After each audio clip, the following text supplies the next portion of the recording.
47人案之後，就係啲人話點解唔立即制裁呢個所有嘅法官同埋呢個檢控官？其實就係一定要等呢個黎智案。如果所有嘅牌制裁牌都打晒出去呢，咁就黎智英案就會冇顧忌。所以咧，美國政府就打一半牌出去，就係對佢哋簽證加以限制。其實背後就一定係，如果黎智英案出嚟係嗰個要坐好耐嘅話咧，就係無可避免地加以制裁，無可避免加以制裁。咁而咧就係 Donald Trump 喺聚會上應承咗會救黎智英，咁佢會唔會救黎智英咧？佢會出聲，但係北京咧係唔會理佢嘅。我講俾你聽，咁就係北京係呢個係習近平係從來唔會用異議分子嚟巴緊嘅，用異議分子嚟巴緊嘅就係大部分係江澤民，少部分嘅係胡錦濤。習近平係冇得傾嘅。咁呢次會唔會例外呢？當然亦都有可能例外。亦都有可能例外嚇，咁即係我係會講呢一個點解北京係一定要置黎智英於死命？黎智英今年已經係77歲幾啊，咁就係如果坐10幾年就90幾歲呢個。好啦，我哋睇睇呢個黎智英嗰個已經係表面證據成立，而佢坐咗上去呢個證人欄嗰度俾口供，佢係點樣為自己辯護？嗰個政治嗰個法律嘅攻防究竟係點？黎智英仲係認為呢一個係可以訴住嗰啲法官嘅，認為可以訴住呢個法官嘅法律常識，去作咗某種程度嚟到希望可以打甩嘅。我覺得佢就係仲有呢個僥倖之心嘅呢個。好啦，嗱。佢係被控幾多樣嘢呢？呢個就係第一，串謀刊布發售、邀約出售、分佈展示、複製刊呢個煽動刊物，呢個一條罪，一條罪。黎智英及蘋果日報3間公司串謀勾結外國或境外勢力，危害國家安全罪，係黎智英同埋蘋果日報一齊去勾結外國勢力。呢個佢唔認罪。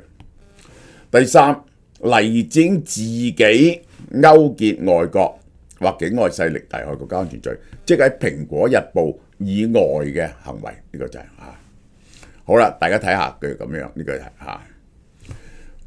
呢一個係喺呢一個係2020年12月31號下令將黎智英還押扣留至今，咁呢個咧就係非常長。足足已經坐咗4年啦！呢個黎智英2021年被加控串謀勾結外國或境外勢力危害國家安全罪，可以終身監禁；煽動罪可以坐2年。第二，佢呢一個咧就係拗可唔可以用英國御用大律師咁結果咧就係打到上去呢一個係釋人大常委會釋法，因為咧香港冇一個法庭審判係唔可以請英國律師，因為冇呢條條例。終於人大釋法，牽涉到咁嘅嘢都要人大釋法。好啦，終於開審，2023年1年前，咁已經成年咯，搞成年。呢次自辯起碼都要7、8日，咁然後個法官咧就要諗罪名成唔成立，就考慮幾個月，然後咧又要1、2個月咧就係判詞同埋判刑，呢個量刑，呢個就係你估計出年4、5月就應該有個結果出年有4、5月有個結果。我哋睇下，我解釋俾大家聽，嗰兩個罪名咧，呢兩個罪名咧係終身監禁嘅。黎智英志在打甩呢兩個，呢個咧就冇所謂，2年咧佢都唔去打，因為佢已經坐咗4年，咁咧點都係即刻出嚟，呢條罪咧就唔重要。所謂嘅終身監禁咧，就係其實就廿幾年嘅嚇。而係喺國安法下邊咧，你坐監咧，第一就係冇假期放嘅，可以係冇假期放。我哋睇下以前呢個煽動，呢個係煽動性刊物，最重係判23個月、21個月、18個月，所以判2年咧就盡㗎啦。佢已經坐咗4年個罪名唔成立。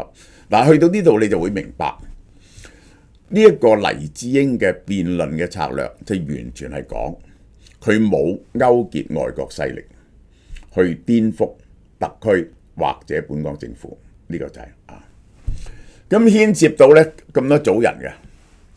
佢話佢勾結美國人、台灣人，本地就係陳方安生、李柱銘，呢個係中間人嚟嘅啫，唔重要。佢透過佢嘅助理 Mark Simon， 呢個就係英國線羅傑斯、彭定康、菲律貝倫德，估計作時15日，解釋國際聯繫。佢係要解釋佢嘅國際聯繫，並唔係叫外國勢力嚟到介入香港去對付香港政府。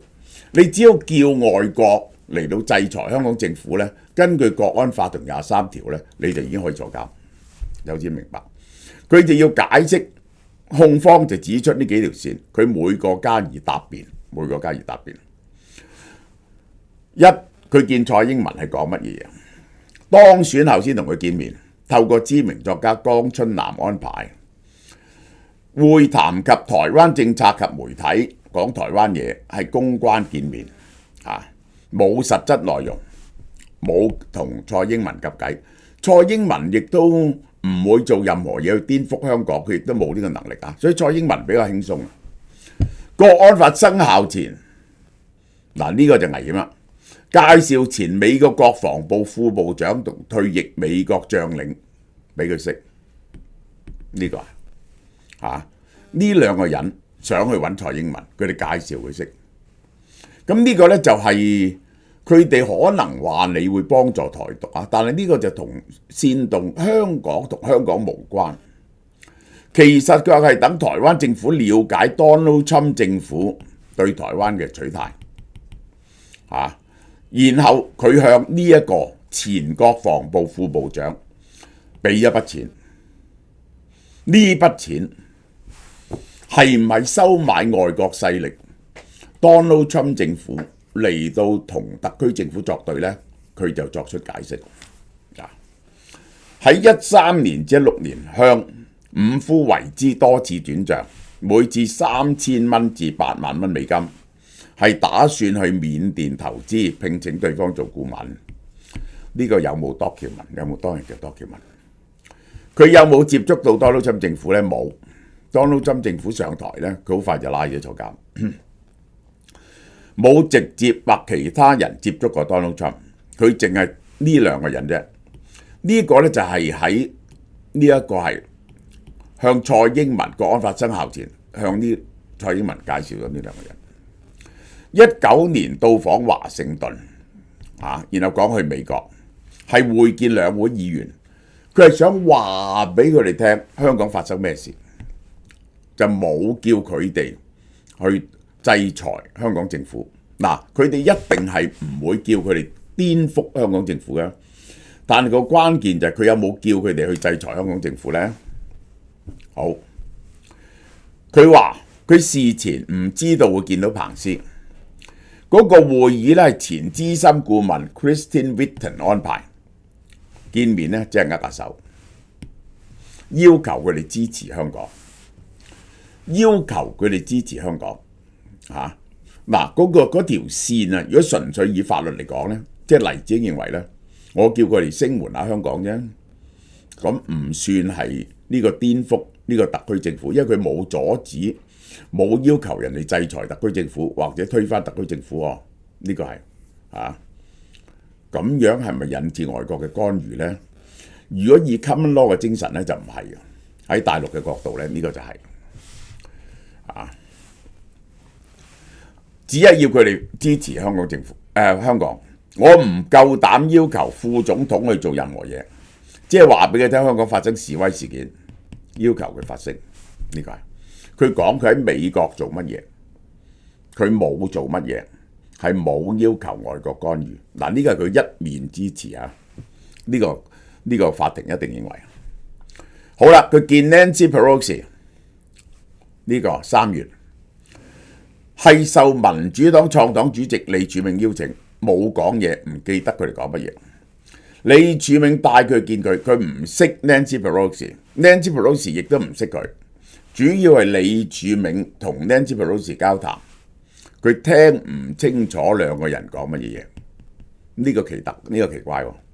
因為咧佢嘅英文都唔錯嘅，即係呢個點解聽唔到咧？嗱，呢個咧就有證人喎。呢件事有證人，就係李柱銘。李柱銘就可以證明佢同 Nancy Pelosi 講咩嘢。好啦，至於英國，佢有同彭定康見面，冇直接聯絡，主要透過羅傑斯或者陳方安生聯絡。英國線係陳方安生聯絡。佢哋稱我係朋友，但我唔敢稱佢做朋友，因為佢係前港督。兩個人親身見面，冇直接聯繫，都係透過陳方安生同羅傑斯聯繫。呢個就 Hong Kong Watch。為咗免彭拒絕嚟要求嗰時咧感到尷尬，有乜嘢透過佢講，咁所以彭定康拒絕佢嗰時咧唔會尷尬。呢個就係好啦。嗱，佢係將幾次嘅。你要證明呢一個黎智英叫人哋制裁香港政府，就有幾個 source， 一個 source 就係你點解要見佢哋？你同佢哋有冇錢銀來往？呢個 point number one。point number two， 你有冇發開公開嘅聲明，或者作出任何嘅通訊，係呼籲佢哋制裁香港政府？咁呢個咧就黎智英。喺國安法通過之後咧，佢有幾次接受公開訪問，嗰啲咧係要逐個字研究嘅。黎智英咧其實已經係好小心，冇叫人制裁。我記得佢係冇叫人制裁香港政府，因為佢都知道咧咁樣係犯法。但係有冇一啲字裏行間可以解釋為制裁香港政府呢？嗱，呢個係法官嘅裁斷。好啦，錢銀來往從來冇向美國政客捐款。冇捐錢，只係向智庫同宗教組織捐錢，而且金額好少，無條件啊！嗱，宗教組織捐款唔緊要，智庫咧佢又話，如果你向某啲智庫捐錢咧，其實就會影響到美國嘅政治。辯方問有冇向任何人捐錢，嗱，辯方引導佢答之後咧，就到控方就會質佢，控方質佢咧嗰陣時咧就會清楚啲，就會用佢嗰幾個訪問嚟到質佢，以影響美國政策。從來冇捐錢，有冇證據佢捐錢咧？係冇嘅。辯方問喺國際聯繫途中啊，有冇試過透過佢哋影響外國對中國政策咧？佢話冇。有冇要求任何人對抗中港呢？我從來都冇。私人你而家知道嘅，你有去見佢，咁咧就會後有聲明，咁你就睇個聲明，然後咧就睇如果公開訪問黎智英嗰啲喺國安法之後咧，就之前之後咧，你要睇下佢嘅逐字稿究竟講乜嘢。好啦，嗱。呢個咧就係有冇透過《蘋果日報》呢啲就係佢嘅公開行動，呢個係好啦。私人方面咧，北京係覺得好可能唔夠證據告佢勾結外國勢力嘅，其實就係因為咧黎智英一路有法律顧問，你去見外國人並不等於係叫外國呢個制裁香港政府啊嘛，因為民建聯都有去見啊嘛。係咪？呢個黎智英咧仲係想講道理嘅，我講俾你聽，呢個就係咁呢一個北京覺得咁樣 build up 個 case 咧，都係有啲困難，於是佢用第二個 case 嚟補足，唔係《蘋果日報》呢單嘢。李宇軒提到日本前眾議員菅野智英利。控方亦將佢列為串謀者之一，佢根本唔識呢個人。嗱，李宇軒就好明顯搭出嚟嘅一個冤獄喺度砌緊生豬肉。李宇軒因為逃去台灣案被捕嚇，佢咧就要李宇軒韞咗李宇軒好耐，話李宇軒咧日日喺度喊，我都覺得好同情佢，但係始終都唔應該咁樣指證人。李宇軒話佢透過另外一個被告，呢個被告咧就識得 Mark Simon 嘅，然後呢度 Mark Simon 咧就 under 黎智英啊，黎智英叫 Mark Simon 叫李宇軒同國外啲人成立一個網站，呢個咧就李宇軒招認咗國外啲成立。呢個網站就呼籲國際去制裁香港政府嘅，呢個係一件非常荒謬嘅事。黎智英係可以見到美國副總統，見到龐佩奧，點解要用咁迂迴嘅方法，叫一班無名小卒去外國整一個網站，意圖引起外國嘅干預呢？成件事呢，就係完全係徹頭徹尾嘅冤獄。佢就完全咧就標案呢兩個人嘅證供。呢兩個人呢，呢個人咧根本連黎智英都未見過嘅。呢兩個人係佢咬佢，然後佢就真係見過佢就咬佢，就話呢兩個人係一致，就用呢單嘢嚟到意圖釘死黎智英，明唔明啊？如果呢單嘢係成立呢，蘋果嗰單嘢，你亦都會懷疑黎智英所有嘅口供。好啦，另一點啦就 Mark Simon 啦。好啦，佢話 Mark Simon 係幫佢處理私人事務嘅嘢，請佢超過20年。佢又叫佢幫佢買賣股票、捐錢俾香港政黨，包括民主黨、公民黨、梁國雄。而銀行記錄顯示，2013至2022年從來冇捐錢俾香港以外嘅政黨。佢話曾經向美國智庫捐錢，捐咗幾錢呢？3至5萬蚊美金，40萬，冇意圖影響對華政策，亦都係太少錢啦。好啦，佢嘅銀行記錄表示，佢就捐俾咗177000蚊俾呢一個美國前副國務部長，話係要叫佢幫佢喺緬甸找尋商機。嗱，呢個危險啊！呢個危險啊！你有冇多條文顯示呢樣嘢？呢177000嚟做乜嘢？呢177000嚟做乜嘢？係咪搭路認識呢個 Donald Trump 嘅政府嘅人呢？佢一定係咁覺得。好啦，呢一個就係一陣間我講個 case 俾你聽。呢咁多年總共有1億8千萬。1億8千萬，經過佢匯出1億8千萬，呢1億8千萬去咗邊呢？好多係支持香港嘅各樣政治活動、政黨、公民黨、民主黨。佢曾經捐咗2萬蚊美金俾香港監察。呢個大鑊！香港監察呢係已經係被指定係覺得係顛覆政權，你去捐錢俾佢呢，就係有呢個問題嘅，所以大家捐錢呢要好小心，覺得佢哋做事有意義，捐咗2萬英鎊。好啦，嗱，大家清楚個 case 啦。咁佢就驚告唔入黎智英，因為嗰啲法官啊，我都話啦，啲法官寫啲判詞呢要俾全世界睇，佢哋都好擔心點樣可以寫到件事呢就合理啲。任何人都唔想自己喺自己嘅行家面前，喺公眾面前搞到自己變咗個小丑，佢都要揾到啲站得住嘅理由出嚟。於是佢就去政府就同黎智英嘅所有重要助理、蘋果日報嗰啲傾，叫佢哋用正方控方證人指證翻黎智英。只要黎智英坐咗監呢，佢哋好快就放翻出嚟，因為已經坐咗4年。咁佢哋只要指證黎智英就唔係首要參加者，只不過係跟隨者。跟隨者呢個罪名呢就輕好多，煽動罪已經坐完。尤其是張劍虹啊，即係黎智英手下成班人都係反骨嘅。蘋果日報2014年前嘅風格較接近狗仔隊，14年佔中之後咧，更多政治新聞，話佢就係想用呢樣嘢嚟到顛覆國家政權。黎智英唔同意。14年後社會運動更加活躍，應該報導多啲嘅。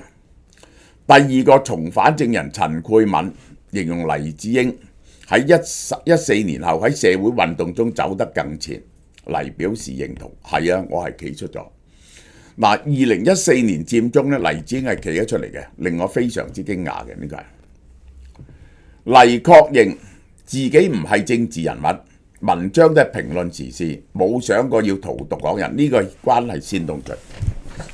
2020年5月，國安法生效前一個月，佢仲係集團主席，佢係管採訪範疇嘅。如果有任何證據顯示蘋果荼毒港人思想，我需要承擔責任。咁呢個就要拗乜嘢叫荼毒港人思想。但係黎智英呢個都非常勇敢。國安法之後，如果蘋果發生咩事，我希望我會係完全承擔責任嗰個人，即係之前做嘅嘢。如果嗰啲屬下係因此有犯法，佢希望就係佢坐晒監。呢個係作為領袖去承擔責任。佢講佢嘅政治立場嚇，佢講嘅點樣？反對暴力，反對港獨。啊！佢話《蘋果日報》嘅核心價值係法治、民主自由，反對暴力，反對港獨。呢一個佢係叫啲員工推一行一信救香港，要 Donald Trump 阻國安法通過。佢建議蘋果日報全香港人一人寫封信俾 Donald Trump。呢個唔係指示，即係建議，因為關鍵時刻要 Donald Trump 阻止國安法。嗱，呢個已經好難逃避，呢一個係勾結外國勢力嚟到干預香港嘅政治。呢叫全世界寫信俾 Donald Trump， 其實就俾壓力 Donald Trump 係用佢嘅影響力嚟制止特區政府。點解咁做呢？國安法係言論自由嘅終結，蘋果冇辦法營運。後來證明蘋果執咗笠啦。你唔好講後邊嘅事，係關於政治嘅審判，而唔係政治審判。而家唔係評論政治上嘅得失 ，a trial of politics, but not a political trial。關於政治嘅審判，而唔係一個政治上嘅審判。好啦，佢講前社長張劍虹啊，呢個叫沙膽紅，呢條友係 trusted colleague， 但係唔係朋友。佢不曾指示蘋果照原來咁做。嗱，呢個就係講佢國安法之後，呢個張劍虹去探監。張劍虹話2020 12月還押期間，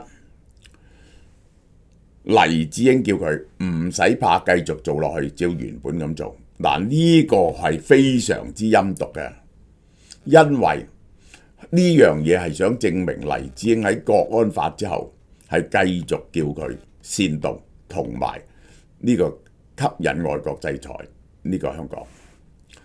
當日原本係佢兩個仔探訪，最後1-2分鐘張劍虹出現，以為有急事，冇特別傾兩句啫。黎就大聲話：咁點解要佔我個仔嘅時間？否認俾張劍虹啲指示。時勢改變，國安法實施，我唔會叫佢繼續照原本方式做，咁即係等於叫佢自殺。兩個係完全相反嘅。法官信邊個？自己或者蘋果日報係反對任何形式暴力嘅。佢認為港獨係陷阱，係陰謀，係梁振英搞出嚟嘅，特登要你啲人講港獨，令你跌入陷阱。你一搞港獨呢，佢就會打瓜嚟嘅。港獨從來都係唔係現實，諗落嚟都係瘋狂。呢個因為琴日我同啲 Clubhouse 同啲網友講，嗰啲人都話呢個係點解英國當日唔堅決幫香港啊，出賣香港啊？點解香港人唔誓死反對？我係親口問過英國退休首相麥美倫 ，Would England defend Hong Kong？ 佢嘅答案係 never， 唔係 no， 係 never， 係永遠唔會。點解唔會啊？係因為佢話即使整個美國第7艦隊駐喺維多利亞港，都唔能夠保護到香港，因為香港係連接大陸嘅，而中國係有世界上最大嘅陸軍嘅，呢個係冇得防守嘅地方。戴卓爾當日夾打贏咗呢一個係福克蘭戰役，去見習近平，見鄧小平，點知鄧小平冇得傾，一定要收翻。你哋合作又好，你哋合作，我哋就講點樣收翻；唔合作，我哋聽日就可以收翻。喺呢個 show hand 入邊呢，英國人冇辦法，只係變咗冇晒 bargaining power， 因為大陸係呢個不求，只求只係至多咧係同你攬炒，咁於是咧就會搞咗中英落場。好啦，我再解釋一下呢件事入邊中共嘅立場。黎指立會衝突，好多報道年輕人嘅想法。年輕人嗱，佢向陳冠權發咗呢個訊息啊，呢個有證據㗎。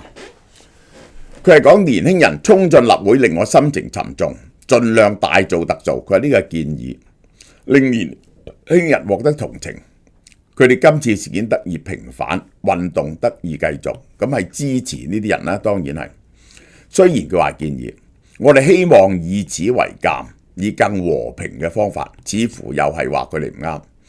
呢個係有人認為只不過係建議希望得到港人做證。年輕人犯咗錯要做出解釋，呢個同意運動嗰陣時係暴動反修例運動，但重新反對暴力。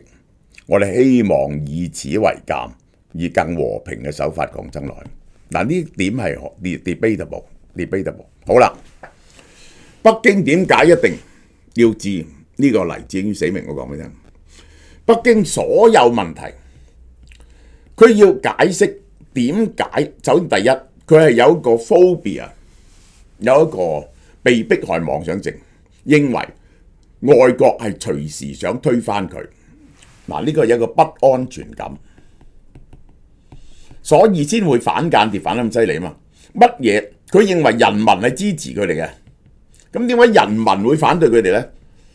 佢唔能夠解釋喎。我咁話人民就因為外國勢力，乜嘢都賴外國勢力。等於古巴而家冇晒電，呢個委內瑞拉冇飯食，都係因為外國勢力嘅干預。如係將所有嘅問題賴外國勢力，即係等於有啲人將所有嘅問題賴非法移民一樣，或者新移民一樣賴外國勢力。好啦，香港要解釋嘅就係點解香港200萬人上街？香港點解要改咗一國兩制，由中央全面管治呢？第一，有人喺香港我策動顏色革命，所以習近平係被逼呢個第2次收回香港嘅治權，主要係針對顏色革命。而顏色革命就係外國發動嘅，於是你哋需要有條邏輯鏈，點樣係發動嘅？第一，佢證明到嘅嘢係乜嘢呢？嗱，我話俾你聽，佢而家 command 到一條線就係、佢捉到嘅，佢認為佢捉到嘅就係黎智英。點解啊？黎智英俾咗1億8千萬各種政團，你點解俾1億8千萬？於是啲錢就俾晒所有嘅政黨、工會呢啲人，呢啲人就去收買啲年輕人嚟到反對特區政府。佢就一定要 prove 黎智英係受外國主使嘅，佢同外國有緊密聯絡。於是黎智英受外國主使，叫外國干預香港，向上向下透過呢一班政黨去派錢派水。2014、2019嗱，所以習近平要掃平呢啲嘢，就因為你哋係進行一個重大嘅陰謀，個陰謀就要搞亂特區，搞亂呢一個中港。佢係捉到幾樣嘢，呢啲咁嘅陰謀論呢，佢係唔能夠被證實或者否定。佢話：喂，你派錢俾香港人示威喎，即係大陸人信喎，真係好多香港人都信。話每個人去示威有2000蚊，咁我當然覺得呢個荒鳩謬。香港有200萬人示威，你每人派2000蚊呢，你就派咗幾十億，幾十億呢，你係要派50個貨櫃嘅。如果有50個貨櫃嘅現金派錢呢，你嗰條長龍呢就由中環排到筲箕灣嘅，你知唔知啊？呢個等攞錢啊嘛。如果唔攞錢，唔係我俾支票條，哦，去銀行一查，你老母啊，俾咗200萬人，每人2000蚊，呢個冇得走嘅。呢一個民建聯嗰啲人啊，嗰啲親北京嗰啲社團啊，收買1000幾人去示威啫，都俾人哋捉到俾錢嘅證據。俾錢數以10萬計嘅人、100萬計嘅人，點會冇證據啊？但係唔係。北京唔接受，佢哋完全係認為係 CIA 有計劃推翻搞中國政府喺香港搞顏色革命。佢有幾樣嘢嘅，第一，佢捉到其實好少錢嘅，索羅斯嗱，點解索羅斯要退出呢？索羅斯 Open Society，Open Society 咧又曾經捐咗幾十萬俾呢啲人 ，Democratic Foundation。民主基金會，美國國會嘅，佢就支持全世界嘅民主運動嘅，同埋工會組織嘅，又俾咗一支錢啲人，捉到3個，嗱，捉到3個，咗捉唔到有幾多啊？所以證明到呢班人嗰啲民主黨派嘅工會全部係走狗，而佢哋呢啲錢就愛嚟收買香港人，去反對特區政府，破壞香港嘅秩序。但呢兩個銀碼太少喎，搞咗10年咧得幾百萬，呢個咧得幾十萬，不能冇黎智英，不能冇黎智英。黎智英係有好多蛛絲馬跡，佢哋覺得係可以令人信服。佢去見龐佩奧、見彭斯、見呢一個Nancy Pelosi，去英國見呢個羅傑斯，你仲唔係？你仲唔係勾結外國勢力？而你俾咗1億6千萬呢啲人，你將報紙日日喺度吹，為咗證實習大大嘅光明偉大正確，就一定要證明黎智英就係受外國指使，用好多嘅財力物力喺香港意圖策動顏色革命。如果唔係，國安法同23條就會出師無名，搞到香港今日雞毛鴨血，個責任就喺習近平身上，而佢就一定要將呢個責任推落黎智英身上，而推落 CIA 身上，明唔明啊？好，呢段講到呢度。